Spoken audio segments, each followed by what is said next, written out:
warahmatullahi wabarakatuh.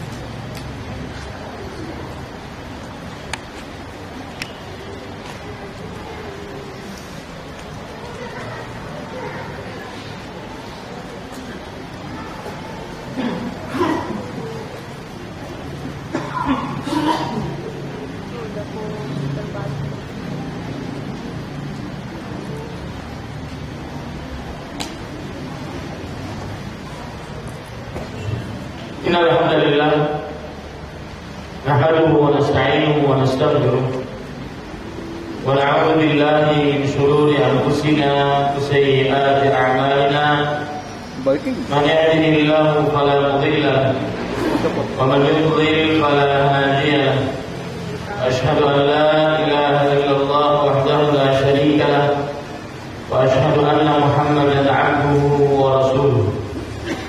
Ya ayyuhalladzina amanu taqullaha haqqa tuqatih wa la tamutunna illa wa antum muslimun. Ya ayyuhan nasu taqu rabbakum alladzi khalaqakum min nafsin wahidah wa khalaqa minha zawjaha wa batha minhuma rijalan katsiran wa nisaa'a wattaqullaha alladzi tasaaluna bihi wal arham innallaha kana 'alaikum raqiba. Ya ayyuhalladzina amanu taqullaha wa qulu qawlan sadida yuslih lakum a'malakum wa yaghfir lakum dhunubakum wa man yuti'illaha wa rasulahu faqad faza fawzan 'azima. Amma ba'du, fa inna asdaqal hadithi kitabullah wa khairal hadi hadi Muhammadin sallallahu alaihi wa ala alihi wa sallam wa syarrul umuri muhdatsatuha wa kullu muhdatsatin bid'ah wa kullu bid'atin dhalalah wa kullu dhalalatin finnar. Alhamdulillah, kita bersyukur pada Allah Subhanahu wa taala pada hari ini, hari Ahad siang tanggal 8 Jumadal Ula 1435 Hijriah, kita duduk bersama mengkaji ayat-ayat suci Al-Quran atau hadis-hadis Rasul sallallahu alaihi wasallam. Salawat dan salam semoga selalu Allah berikan kepada Nabi kita Muhammad sallallahu alaihi wasallam, pada keluarga beliau, para sahabat, serta orang-orang yang ikuti beliau sampai hari kiamat kelak. Dengan nama Allah yang husna dan sifat-sifat yang mulia, saya berdoa, Allahumma inna nas'aluka ilman nafi'an wa rizqan thayyiban wa amalan mutaqabbalan. Wahai Allah, sesungguhnya kami memohon kepada Engkau ilmu yang bermanfaat, rezeki yang baik, dan amal yang diterima. Allahumma amin. Bapak Ibu, saudara-saudari yang dimuliakan oleh Allah Subhanahu wa taala, pada kesempatan kali ini kita membahas tentang ayat-ayat suci Al-Quran, atau lebih tepatnya yang berkenaan dengan surat Al-Kahfi. Dan surat Al-Kahfi berarti kita membaca sebuah surat di dalam Al-Quran Al-Karim. Dan perlu kita perhatikan baik-baik apa yang kita kerjakan sekarang, termasuk dari mengamalkan hadis Rasul sallallahu alaihi wasallam,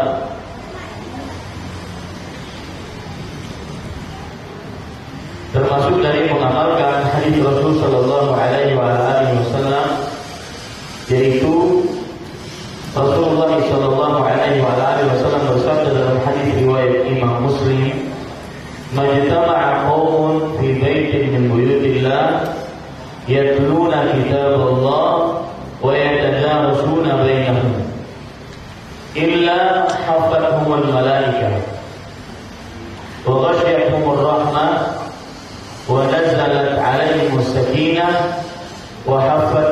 Saya ulangi, hadis ini diriwayatkan oleh Imam Abu Dawud dan juga Imam Tirmidzi dan yang lainnya. Saya bacakan lafaznya dari Imam Abu Dawud saja,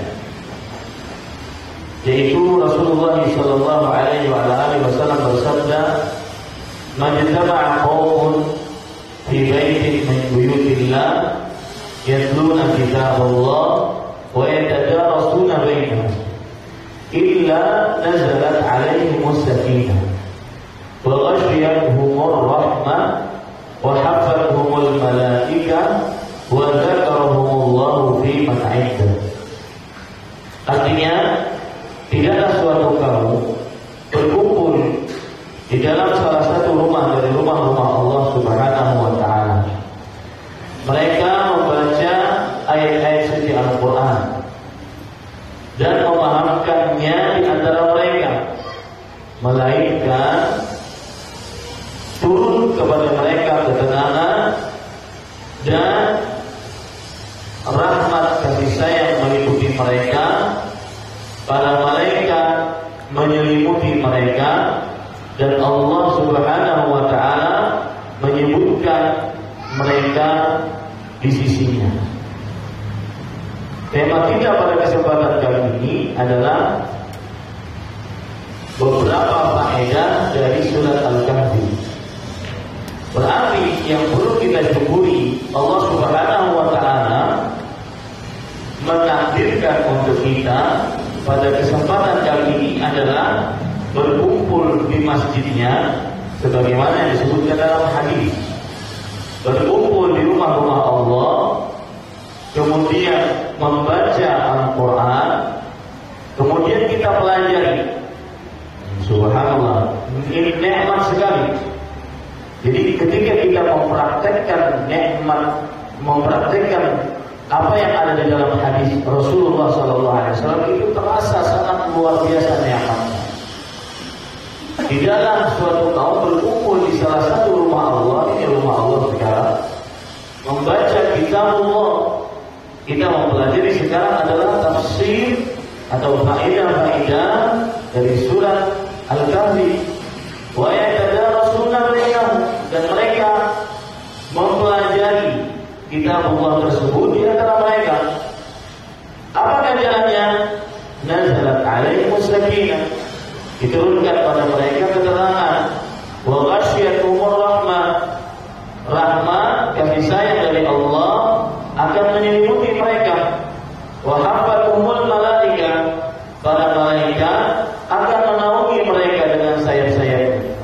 Wa dzakarahumullahu fi man 'indah, dan Allah Subhanahu wa taala menyebutkan hal itu, orang-orang yang berkumpul di sisinya, yaitu dengan disebutkan di hadapan para malaikat. Dan ini keutamaan yang sangat luar biasa. Hadis ini juga diriwayatkan oleh Imam Bukhari dan Imam Muslim. Jadi hadis ini adalah hadis yang sangat masyhur, yang sering dibaca di dalam menuntut ilmu. Nah, itu kita kerjakan sekarang benar-benar detik.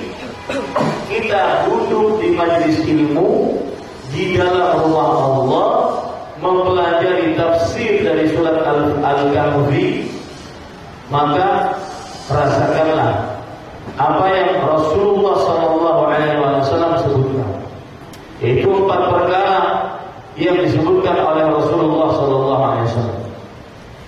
Dia akan tenang, rahmat menyelimutinya, para malaikat menaunginya, dan Allah Subhanahu wa taala akan menyebutkan nama-nama si fulan tersebut di hadapan para malaikat. Maka bersyukur kepada Allah karena kita ditakdirkan untuk bisa melaksanakan yang disebutkan dalam hadis Rasulullah sallallahu alaihi wasallam. Bapak Ibu saudara-saudari yang dimuliakan oleh Allah Subhanahu wa taala, kalau kita ingin mengambil pelajaran dari surat Al-Kahfi, maka pelajaran pertama yang ingin kita ambil adalah fadailu suratul Kahfi. Artinya apa? Keutamaan membaca surat Al-Kahfi. Apa keutamaan membaca surat Al-Kahfi?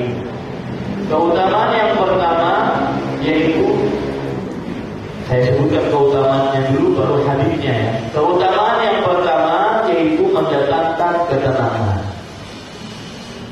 Membaca surat Al-Kahfi mendatangkan ketenangan, sebagaimana yang disebutkan dalam riwayat Bukhari dan Muslim dari Al-Bara bin Azib radhiyallahu anhu. Beliau bercerita, kana rajulun yaqra'u surat Al-Kahfi wa ila janibihi hisanun marbutun. Pernah seseorang membaca surat Al-Kahfi, lalu di sampingnya ada kudanya yang sedang tertambat. Bisyatanaini fataghasyatuhu sahabatun faja'alat tadnu wa tadnu.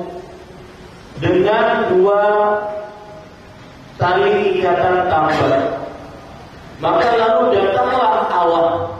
Ketika orang ini baca surat Al-Kahfi, datanglah awan yang menaungi hewan tersebut. Awan tersebut mendekat turun ke bawah. Wa ja'ala farasuhu yanfiru falamma asbaha atan Nabiy sallallahu alaihi wasallam fadzakara dzalika lahu. Mendekatnya, yang mana akhirnya kudanya itu, dia menjadikan kudanya itu jadi bergerak-gerak, menjadi seakan-akan ingin menyambut apa yang ada pada awan tersebut. Maka ketika masuk waktu pagi, orang yang membaca tadi, dia mendatangi Rasulullah sallallahu alaihi wasallam.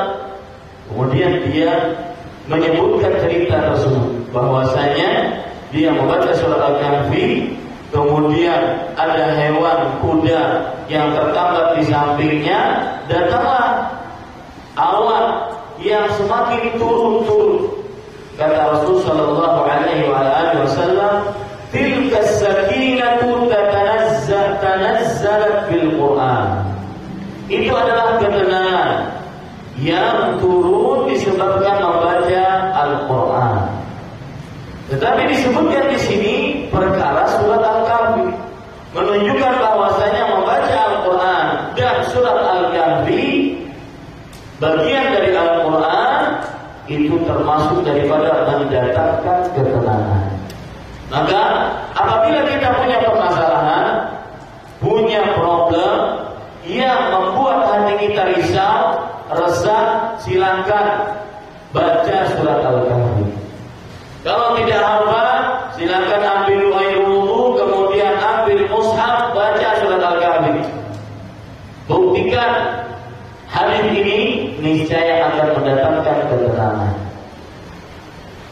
Ini faedah yang pertama. Surat Al-Kahfi mendatangkan ketenangan. Terutama di zaman sekarang yang orang-orang cepat sekali tidak tenang, orang-orang cepat sekali tergesa-gesa untuk memvonis sebuah sesuatu sehingga membuat hatinya tidak tenang. Maka obati itu dengan membaca surat Al-Kahfi. Ada lagi keutamaan yang lain dari membaca surat Al-Kahfi, yaitu akan dijaga dari Dajjal. Akan dijaga dari Dajjal. Sebelum saya sebutkan hadis yang menunjukkan akan hal ini, ketahuilah bahwasanya Rasulullah sallallahu alaihi wasallam pernah menyatakan bahwa fitnah, ujian, godaan yang paling berat bagi manusia di dunia adalah fitnatul Dajjal. Oleh karenanya Rasulullah sallallahu alaihi wasallam beliau menganjurkan kita setiap kali sebelum selesai salam kita berdoa agar minta dijauhkan dari ujian Dajjal.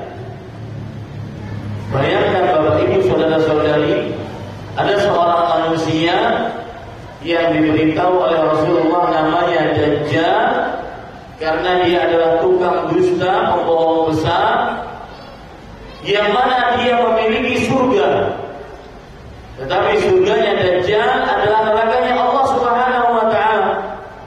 Dia juga memiliki neraka, tetapi nerakanya Dajjal adalah surganya Allah Subhanahu wa ta'ala. Kata Dajjal turun hujan, hujan turun. Kata Dajjal, wahai si fulan, hidup, maka dia akan hidup. Nanti di hari kiamat Dajjal akan membelah seorang pemuda, badannya menjadi dua. Kemudian pemuda tersebut dipisah badannya, kemudian dijalani oleh Dajjal. Kemudian kata Dajjal, beriman engkau kepadaku kalau seandainya engkau hidup kembali. Kemudian sang pemuda tersebut akhirnya benar-benar hidup kembali. Maka sang pemuda tersebut mengatakan, sungguh aku semakin beriman apa yang telah Rasulullah sallallahu alaihi wasallam beritahukan, bahwasanya engkau adalah Dajjal alladzi akhbarana Rasulullah sallallahu alaihi wasallam, yang telah diberitahukan kepada kami oleh Rasulullah sallallahu alaihi wasallam, engkau adalah Dajjal. Makanya Dajjal tidak bisa menghidupkan dan mematikan sekali lagi untuk manusia tersebut. Dia hanya bisa sekali itu saja. Dan di sini terdapat pelajaran yang sangat berarti, bahwasanya Dajjal, bahwasanya pemuda tersebut adalah orang yang belajar ilmu hadis. Karena dia memakai kata-kata anta Dajjal alladzi akhbarana bihi Rasulullah sallallahu alaihi wasallam. Engkaulah Dajjal yang telah diberitahukan kepada kami oleh Rasulullah sallallahu alaihi wasallam. Ini menunjukkan bahwasanya Dajjal, bahwasanya ilmu hadis akan tetap ada sampai hari kiamat. Bapak Ibu saudara-saudari yang dimuliakan oleh Allah, Dajjal adalah fitnah yang terbesar yang disebutkan oleh Rasul sallallahu alaihi wasallam dalam beberapa hadis sahih. Akhwafu ma akhafu alaikum, yang paling aku takutkan adalah fitnatul Dajjal. Yang paling aku takutkan adalah fitnatul Dajjal, yaitu ujian Dajjal. Maka kenapa saya menyebutkan ini begitu panjang dan sering-sering saya ulang, karena kita harus benar-benar mengenal. Ketika saya sebutkan bahwasanya keutamaan Dajjal, keutamaan membaca surat Al-Kahfi adalah agar terjaga dari Dajjal, maka kita harus menjelaskan Dajjal itu bagaimana, sehingga benar-benar seseorang mengetahui keutamaan surat Al-Kahfi, bahwa orang yang membaca surat Al-Kahfi dia terjaga dari Dajjal. Nah, fitnahnya, ujiannya, godaannya Dajjal itu bagaimana, sehingga kalau seandainya mengetahui ujiannya Dajjal benar-benar dahsyat, luar biasa, maka dia akhirnya benar-benar mengetahui pentingnya membaca surat Al-Kahfi. Dia akhirnya benar-benar mengetahui utamanya membaca surat Al-Kahfi. Coba perhatikan dalam sebuah hadis yang diriwayatkan oleh Imam Ibnu Majah dari Abu Sa'id Al-Khudri radhiyallahu anhu, beliau bercerita, kharaja alaina Rasulullah sallallahu alaihi wasallam wa nahnu natadakkaru al-Masih ad-Dajjal. Rasul sallallahu alaihi wasallam keluar dari rumahnya dan beliau melewati kami, dan kami sedang membaca atau mengingat-ingat tentang Al-Masih ad-Dajjal. Tentang apa? Tentang Al-Masih ad-Dajjal. Kenapa disebut Al-Masih? Masih Dajjal disebut Al-Masih karena dia yang berjalan mengitari bumi, dan setiap jalan yang dilalui oleh Dajjal keluar semua keutamaan ataupun perhiasan-perhiasan yang ada di dalam bumi tersebut. Luar biasa. Siapa yang tidak mau mengikuti Dajjal seperti ini. Lalu sekarang saja, ya, orang dikatakan bisa menyembuhkan, si fulan dikatakan mengetahui akan hal gaib, yang katanya bahwasanya ketika saya masuk rumahnya, si mbah itu, si ustaz itu, silakan masuk wahai si fulan. Saya belum pernah kenalan sama ustaz itu. Si mbah itu belum tahu nama saya, tetapi dia langsung tahu, subhanallah. Baru sekian kecil. Ya, bagaimana Dajjal yang sangat luar biasa ujian dan godaannya. Makanya Rasulullah SAW kemudian bersabda kepada para sahabat yang sedang mengingat-ingat Masih Dajjal. Sekali lagi, kenapa Dajjal disebut Al-Masih? Kenapa? Karena dia berjalan mengitari bumi. Dan setiap jalan yang dilalui oleh Dajjal mengeluarkan perhiasan-perhiasan. Siapa yang tidak mau mengikuti Dajjal kalau seandainya tidak dilarang oleh Rasulullah Sallallahu Alaihi Wasallam? Maka Rasulullah SAW bersabda, "Ala ukhbirukum bima huwa akhwafu alaikum 'indi minal Masih Dajjal." Maukah aku beritahukan kepada kalian dengan sesuatu yang lebih aku takutkan atas kalian menurutku dibandingkan Al-Masih Dajjal? Oh, rupanya ada yang lebih ditakutkan oleh Rasulullah Sallallahu Alaihi Wasallam. Yaitu kata Rasulullah Sallallahu Alaihi Wasallam dalam hadis ini, beliau mengatakan, para sahabat mengatakan, "Bala ya Rasulullah." Iya wahai Rasulullah. Apa itu yang paling ditakutkan oleh engkau atas kami selain Dajjal? Padahal Dajjal menurut kami luar biasa. Kata Rasul Sallallahu Alaihi Wasallam, "Asyirkul khafi." Syirik yang tersembunyi. An yaquma rajul yusalli fayuzayyinu salatahu lima yara min nazari rajulin. Yaitu seseorang yang baru tinggi, suaranya baru enak. Seseorang yang, karena biasanya di masjidnya saya ingat suaranya kencang. Saya paling suka kalau kajian suara kencang, karena ada ngantuk. Ya, yang paling aku takutkan atas kalian menurutku adalah syirik khafi. Seseorang sholat lalu dia berindah sholatnya karena ada yang melihat. Nah, Bapak Ibu saudara-saudari yang dimuliakan oleh Allah Subhanahu wa taala, ini hadis menunjukkan bahwasanya para sahabat Nabi radhiyallahu anhu di zaman mereka sangat-sangat memperhatikan perihal Dajjal. Karena memang Dajjal adalah ujian yang sangat berat. Bahkan nanti diriwayatkan, kalau Bapak baca, Ibu baca kitab Sahih Muslim di dalam babul fitan, bab huru-hara hari kiamat. Di sana disebutkan bagaimana Dajjal ketika tidak bisa masuk kota Mekah dan kota Madinah, maka orang tua mengikat anak-anaknya, terutama anak-anak perempuannya. Suami mengikat istrinya agar tidak mengikuti Dajjal. Karena yang paling banyak mengikuti Dajjal adalah kaum Yahudi dan para perempuan.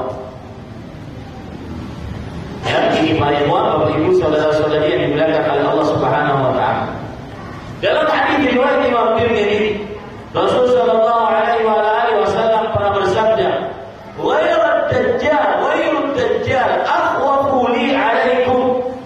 In yakhruj wa ana fikum fa ana hadithu dunan." Selain Dajjal, maka dia adalah yang paling aku takutkan atas kalian. Artinya, ini hadis riwayat Tirmidzi, hadis yang lain, bahwasanya fitnah Dajjal sangat besar, sangat berat. Bahkan dia berani, orang-orang yang hidup di kota Madinah berani meninggalkan kota Madinah untuk melihat Dajjal. Dan kalau sudah melihat Dajjal, dia akan terpesona dengan Dajjal dan akhirnya mengikuti Dajjal tersebut. Kata Rasulullah SAW, "Jika Dajjal keluar dan aku masih hidup di antara kalian,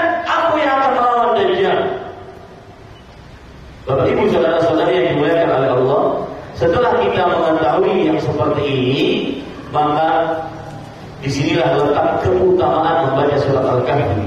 Bahkan dalam hadis ini riwayat Muslim dari Abu Darda radhiyallahu anhu, anna Nabi sallallahu alaihi wasallam bahwa Nabi Muhammad sallallahu alaihi wasallam bersabda, "Man hafidha 10 ayatin min awal suratil Kahfi, usima minad dajjal."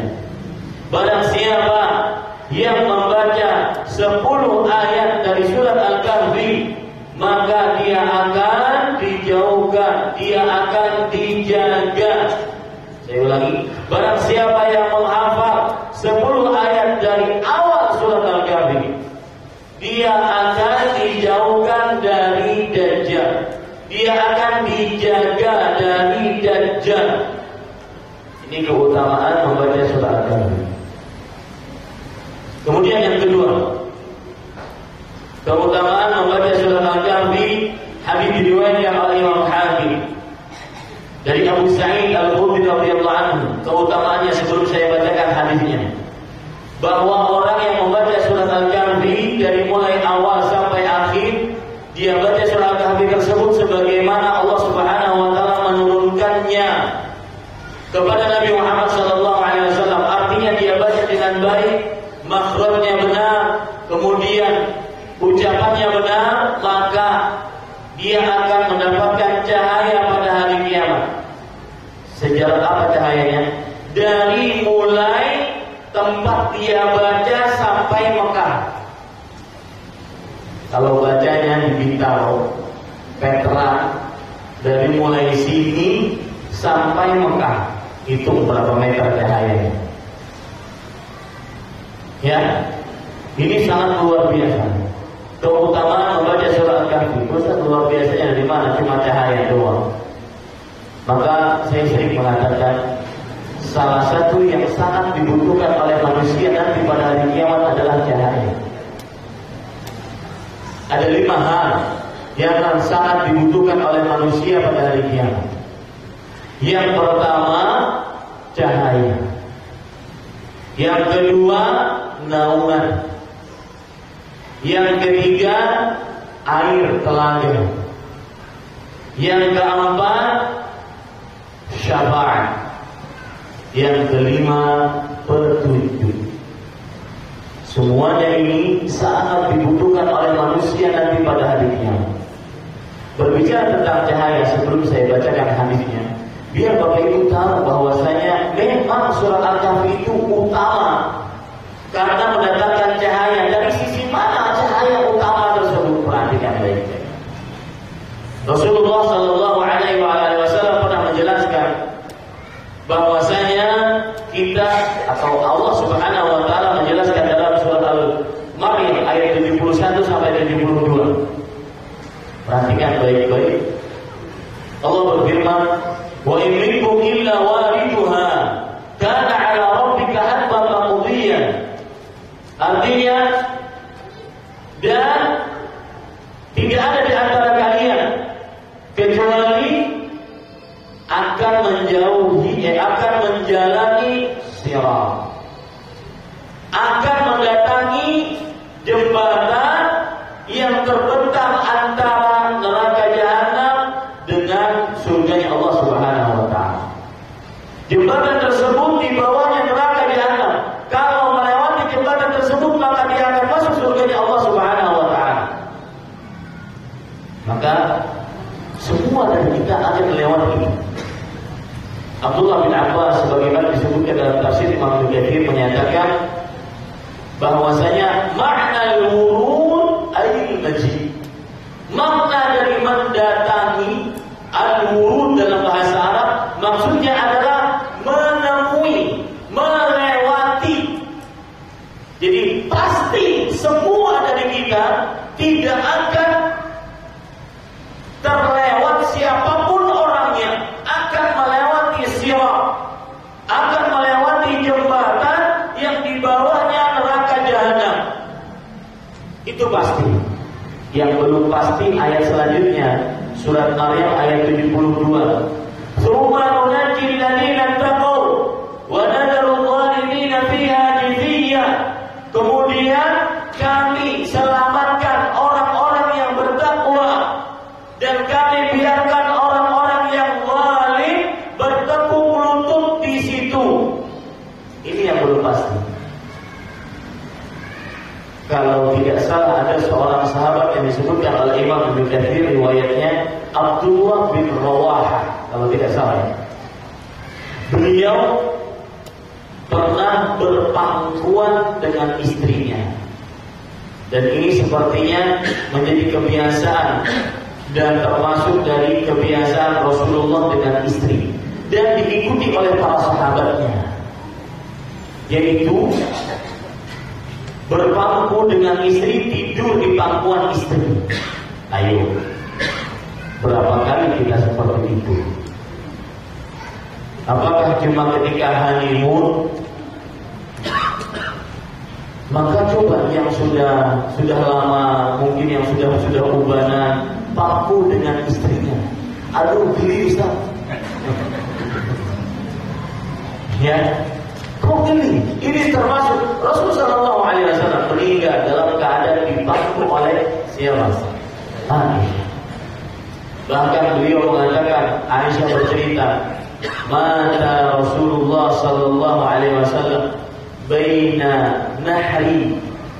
Rasulullah sallallahu alaihi wasallam meninggal di antara leherku wasihri, dan di antara pangkuanku. Dan umur Rasul sallallahu alaihi wasallam waktu itu 63 tahun. Artinya meskipun sudah tua, ya, maka tidur di pangkuan itu tidak menjadi mengapa bagi para kakek dan para nenek. Coba bayangkan, indah kan kalau seandainya sang kakek memanggil kepada sang nenek, wahai nenekku sayang. Indah. Kenapa dia manggil nenek kakek? Karena dia sudah punya cucu, dia dipanggil oleh cucu-cucunya kakek dan nenek.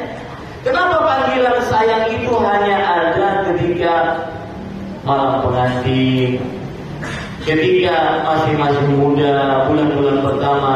Panggilan itu lama-kelamaan lenyap dari hubungan kita dengan suami dan istri. Padahal panggilan-panggilan yang seperti itu yang akan membuat kita harmonis. Salah satu konsep hidup berumah tangga yang baik, yang mendatangkan ketenangan, sakinah, mawaddah, kecintaan, dan rahmat kasih sayang adalah memanggil dengan panggilan yang baik. Bukankah Rasulullah SAW mengatakan kepada istrinya, ya Aish, panggilan sayang. Ya Aish, wahai Aish. Ini panggilan yang luar biasa indahnya. Maka itu kita lakukan meskipun dalam keadaan kita sudah berumur, sudah puluhan tahun dengan istri kita, tidak mengapa.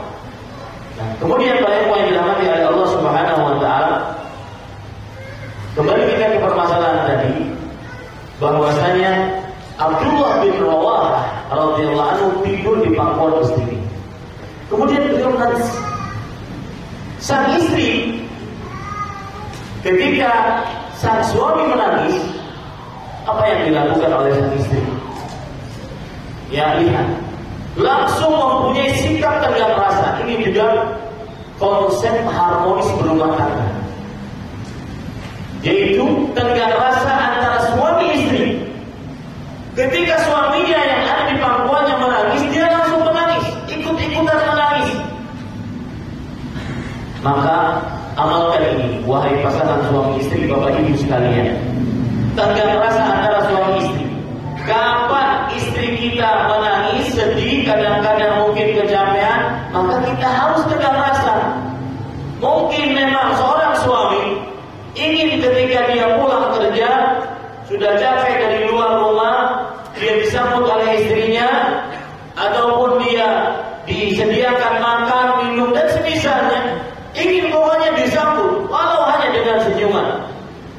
Akan tetapi keadaan dia masuk rumah, sudah dimarahi orang di luar rumah, dimarahi bos, ataupun dagangan belum laku-laku, maka dia masuk ke dalam rumah, istrinya tidur. Ya, tidurnya dengan mengeluarkan suara yang begitu dahsyat lagi. Kemudian samping kanan di sini ada minyak tanah, di samping kiri ada minyak goreng. Anak-anaknya di pojok sana tidur. Oh, pokoknya rumah seakan-akan sudah kayak perang dunia ketiga. Maka sang suami harus kerja kerasa. Oh, di sini ku capek. Harus kerja kerasa. Kalau seandainya ketika kita masuk rumah dalam keadaan belum ada makanan, belum dimasak makanan, maka kerja kerasa. Tidak perlu, sudah nggak usah nanya lagi. Kenapa nggak ada makanan? 1000 kenapa nggak akan ada makanan sekarang? Ya nggak Bu? Senang ini. Nggak ada, tidak akan ada. Kalau 1000 kenapa tidak akan ada? Maka sudah, mau makan apa, mau beli apa, sudah selesai permasalahan. Tidak rasa mungkin dia lagi capek, mungkin dia lagi sakit, mungkin dia lagi tidak nyaman perasaannya dan semisalnya. Tidak rasa. Begitu juga sang istri, ketika sang suami pulang dalam keadaan muka masam, muka cemberut, ya, maka jangan cengengesan. Bapak kemarin kan janji bahwasanya Ahad ini kita ke mall. Sudah mungkin di luar dimarahin orang, atau dagangan tidak laku-laku, atau banyak yang lagi hutang. Cengengesan, subhanallah. Ya, harus dia tegang rasa dengan suaminya. Bagaimana nih keadaan suami? Apakah dia lagi nyaman, ataukah dia perasaannya lagi sedih, atau banyak permasalahan, atau bagaimana? Sebagaimana istri Abdullah bin Rawaha. Dan ini bukan inti kajian kita ya. Menangislah istri Abdullah bin Rawaha. Kemudian Abdullah bin Rawaha radhiyallahu anhu bertanya, "Mari begini, wahai istriku, kenapa kau nangis?" Kemudian sang istri menjawab, "Ra'aituka tabki fa abki." Aku melihat engkau menangis, maka aku pun ikut menangis.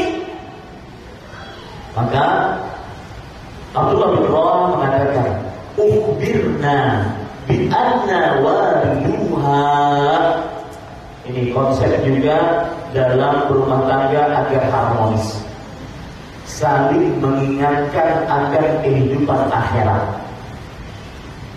Kata Abdullah bin Rawaha, "Aku menangis wahai istriku, Allah memberitahukan aku dan kita di dalam surat Maryam ayat 71 bahwasanya kita diberitahukan akan mendatangi itu, mendatangi neraka, mendatangi jembatan yang di bawahnya neraka, dan itu pasti. Walam nukhbar bi anna kharijuna minha." Dan kita belum diberitahu apakah kita bisa selamat. Karena Allah kan memberitahu, "Tsumma nunajjil ladzina taqaw wa nadharu adh-dhalimina fiha jithiya." Kemudian kami selamatkan orang-orang yang bertakwa. Ini belum tentu kita. Ya, belum tentu kita. Dan kami biarkan orang-orang yang zalim. Tapi ayat yang ke-71 semuanya, wa in minkum, tidak ada di antara kalian kecuali mendatangi api neraka, mendatangi sirat yang di bawahnya api neraka. Maka mendatangi yang pasti, keluarnya apa? Belum pasti. Ini yang membuat takut Abdullah bin Rawaha. Dan itu perlu dipraktekkan antara suami istri. Sering-sering mengingat kehidupan akhirat, sehingga tercipta keharmonisan. Karena semua tujuan visi dan misi adalah bukan hanya sekedar dunia, tapi kehidupan akhirat. Apakah kita masuk surga atau neraka? Pernah nggak ngobrol dengan istri? Kita nanti masuk surga neraka nggak ya? Pernah? Pernah? Enggak ya? Paling yang dibicarakan, ibu Sifra tahu nggak? Nikah lagi. Ngomongin istri orang, ngomongin orang, suami istri, subhanallah. Ya, tapi para ikhwan yang dirahmati oleh Allah Subhanahu wa Ta'ala, pada saat itu di sirat itu, di jembatan itu yang harus kita lewati dan pasti kita lewati tadi, yang di bawahnya neraka jahanam tadi, maka itu gelap. Dalam hadis riwayat Muslim, Rasul sallallahu alaihi wasallam ditanya oleh Aisyah radhiyallahu anha, "Aina yakunu an-nas hina tubaddalu al-ardu ghayra al-ard was-samawat?" Di manakah manusia berada ketika bumi sudah diganti dengan bumi yang lain, langit diganti dengan langit yang lain? Maka kata Rasul sallallahu alaihi wasallam, hum fi dhulmati dunal jisr. Mereka berada dalam kegelapan sebelum menaiki sirat. Artinya sirat itu gelap. Ini sifat sirat yang pertama, gelap. Makanya nanti pada hari kiamat kita sangat membutuhkan cahaya. Sifat sirat yang kedua disebutkan dalam hadis riwayat Muslim ketika beliau ditanya, "Ya Rasulullah, wa mal jisr?" Wahai Rasulullah, apakah itu jembatan? Kata Rasul sallallahu alaihi wasallam, jembatan hari kiamat maksudnya.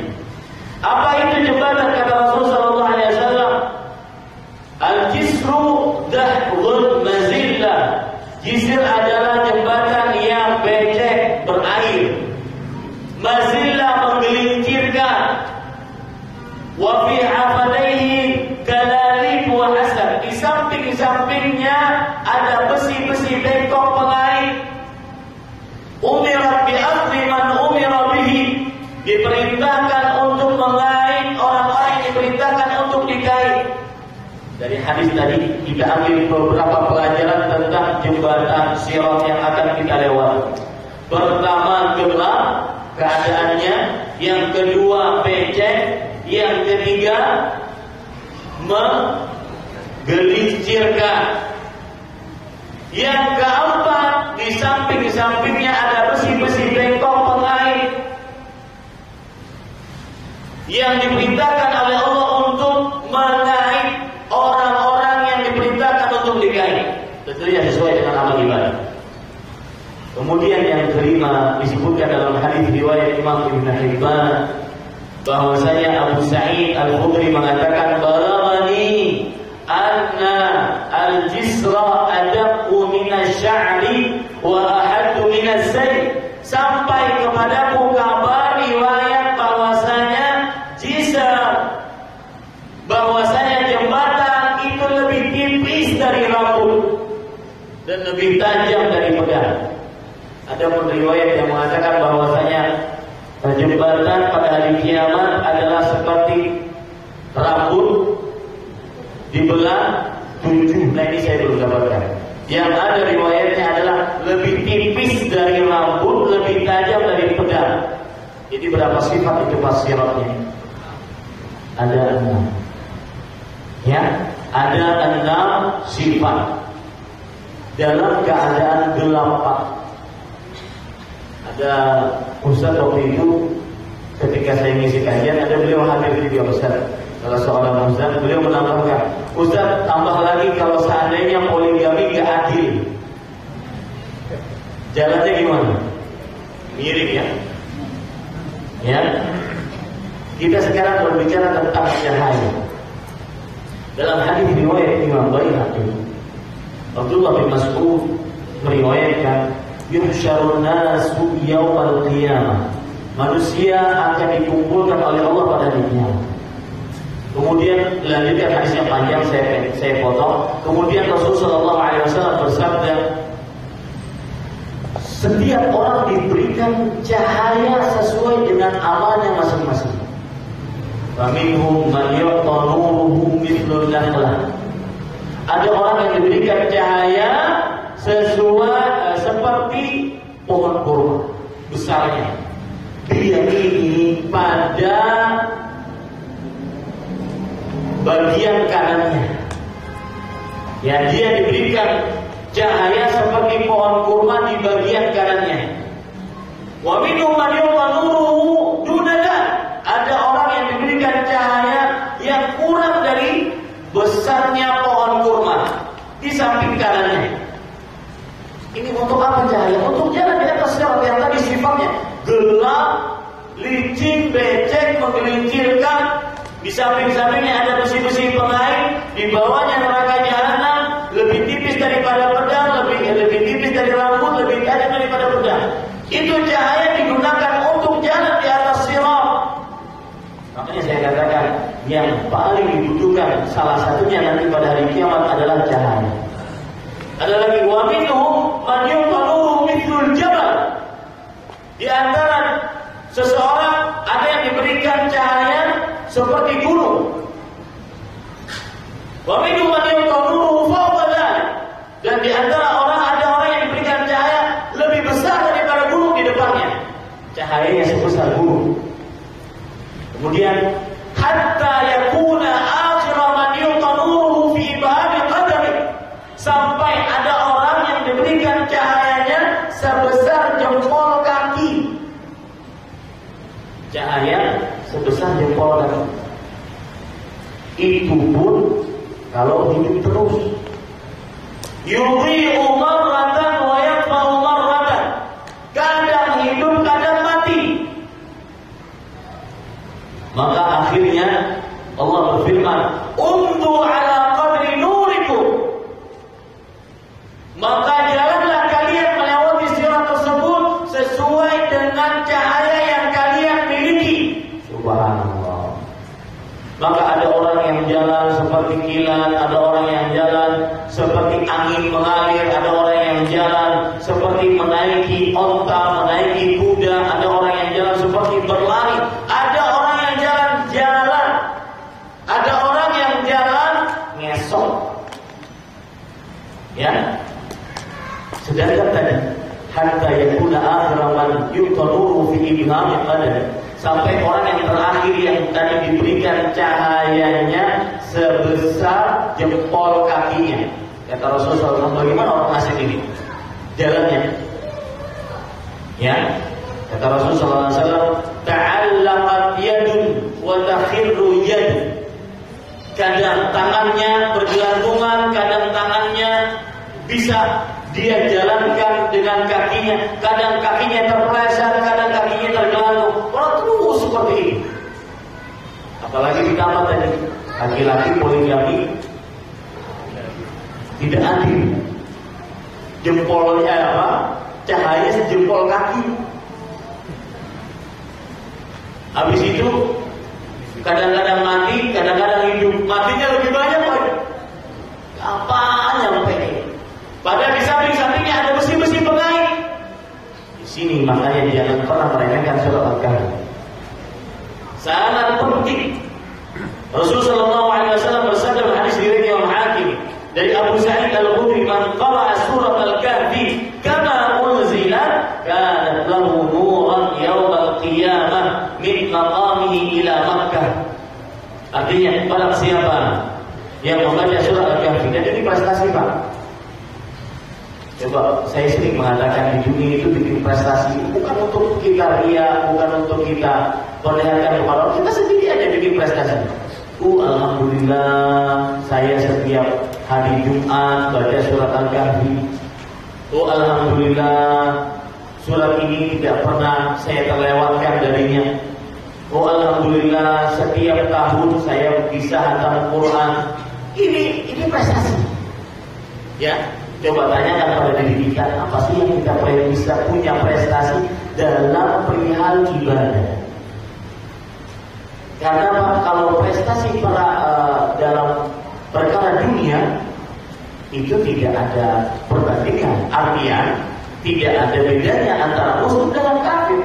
Saya baru-baru ini baca berita ada perhitungan dari majalah di Amerika Serikat yang menyebutkan tentang orang-orang yang terkaya sedunia. Majalah Forbes. Saya ingin tahu saja, ini siapa sih yang paling kaya di dunia? Ada nggak orang muslim di dalam? Ternyata bangga. 10 orang kaya sedunia menurut majalah itu tidak ada orang muslim. Berarti itu bukan prestasi. Ya, Anda bisa keluar negeri, Anda bisa ke Singapura, Amerika, Eropa, bahkan kadang-kadang orang yang sudah sampai ke sana kayaknya paling modern. Ya, cuma Bintaro. Kalau sudah ke Eropa, Singapura, kadang-kadang kalau cuma melihat orang cuma sampai Bintaro, muter-muter di situ aja, Bintaro. Ada orang ada yang sombong seperti itu. Itu bukan prestasi. Itu bukan prestasi. Ia disukai oleh Allah. Coba hitung prestasi. Misalkan saya pernah dulu kata orang ini dalam hadis 40 hari tidak pernah ketinggalan takbiratul ihram imam. Yang dalam hadis riwayat